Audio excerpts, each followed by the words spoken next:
If put to commercial use, ISRO's Polar Satellite Launch Vehicle could earn India billions. In fact, it could be key to expanding the entire internet.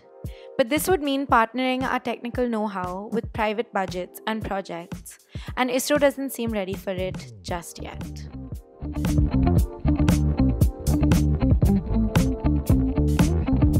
Until a decade ago, missions to space were about exploring as far away from Earth as possible. That's what India did too, first sending a probe to the moon and then sending one to Mars. Today, space is indispensable to day-to-day life on Earth, from phone calls and maps, television to the internet. It's less exploration and more commercial application and profit. And that's exactly where ISRO is heading. Part of the world's big 6 space agencies, ISRO has always been internationally respected. But when we broke the record for the most number of satellites sent into orbit in a single launch, we went from being respected to being a serious competitor in a $335 billion industry.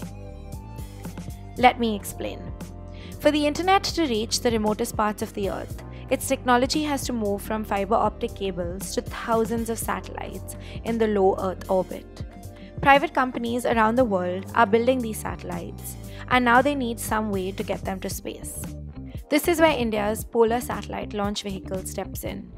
It's ideal for low-orbit satellite launches, safe, efficient, and cheaper than any other launch vehicle.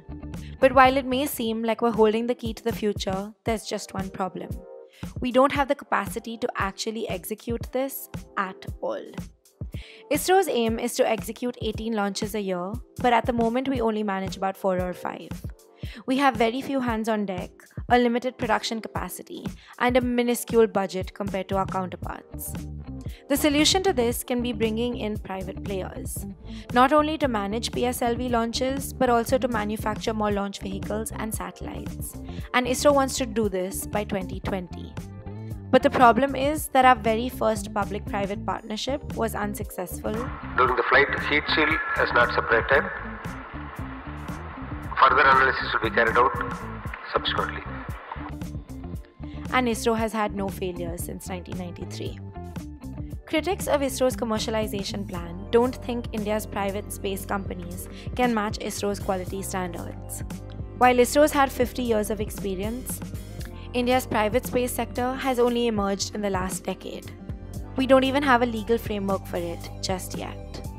Commercialization of space comes with a huge number of opportunities, but it also has its fair share of risks. If our private sector isn't ready for the responsibility, ISRO's 2020 vision might just be too ambitious. Want to know more about India's Mars Orbiter mission? Watch our video about it here, and don't forget to click the bell icon to like and subscribe to our channel.